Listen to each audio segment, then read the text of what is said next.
One of the things to reflect about in this project is the realization by member states that child protection is an essential part in military peace operations across Africa. There is need to respond to the atrocities and the vulnerabilities that children in conflict situations are exposed to.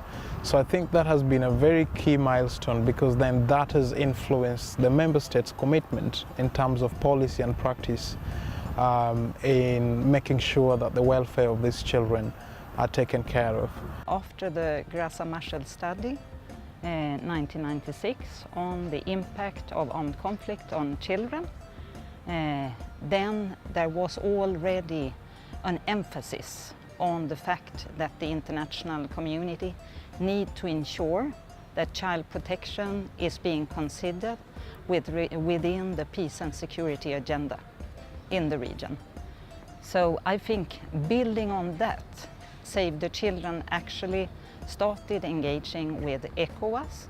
So we had a memorandum of understanding. This program actually, it aimed to insert a curriculum into the curriculum of the training of military to include child rights and child protection before, during and after armed conflict. We think that we as a humanitarian organization, we can definitely contribute to improving the lives of children by having soldiers, police officers, security staff being aware of the fact that children have rights as individuals.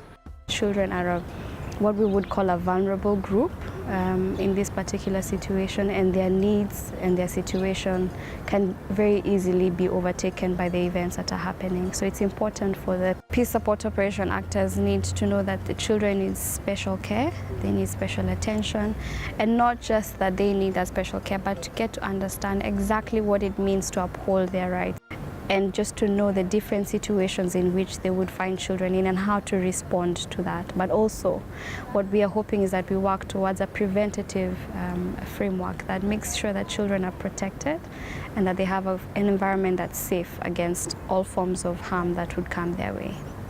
The commitment is so strong regarding protection of children, mainly ensuring that all measures and all, I would say, legal instruments regarding child protection are properly implemented and respected.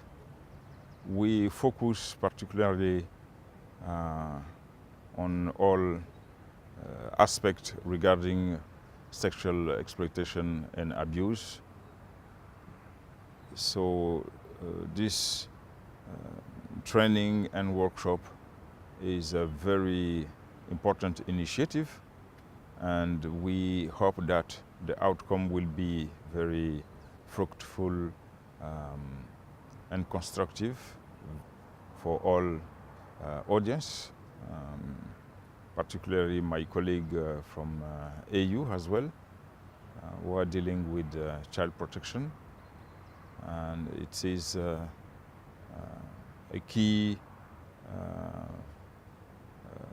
seminar which will help to strengthen child protection dimension in AU perspective, as well to better protect civilian population, because it's very linked. The project basically works with the military, police and civilian in the multi-dimensional peace support operations perspective in terms of strengthening their capacities in child protection, but also working with the regional mechanisms and regional economic communities to strengthen the standby forces. That's ECOWAS and East African standby force. We also working on a component of knowledge management, where the the system, the project is working with the East African Standby Force, ECOWAS Standby Force, and African Standby Force to improve on the training management system and the rostering system of the project, so that we are able to have people who are trained in child protection finding their way in the roster, and thereby being ready to be deployed as personnel for either ESF or African Standby Force. We have Eastern African Standby Force ESF. We have SADC at the south. We have ECAS at the Central Africa. We have ECOWAS in West Africa, and we have NACS at Northern Africa. All these now form the basis of African Standby Force.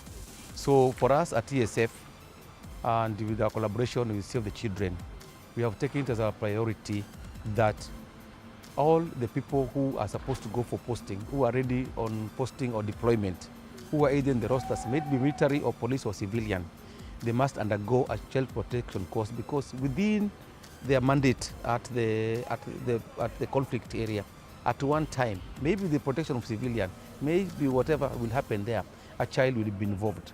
So we normally try to put everybody, not necessarily experts on child protection, but everybody who is deployable should have some basic knowledge on how we can deal with the children when need arises. When we completed training, most of our troops and the trainers were supposed to train on child protection. We now went into developing a curriculum which is going to guide us in child protection training. Children are the most vulnerable in armed conflict, and as a result, it has been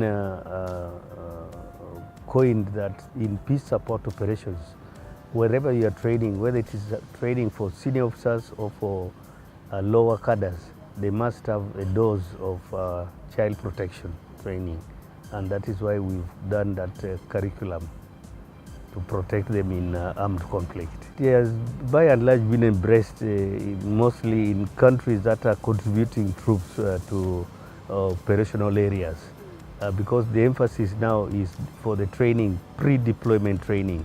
You must train all the soldiers on issues of child protection, and I think it is widely embraced, and we are really very, very happy about that cooperation between troop contributing countries and Save the Children. The way forward is the harmonization that has been proposed by the African Union, so that the troop contributing countries same training curriculum which will enable all of us to focus on children in armed conflict.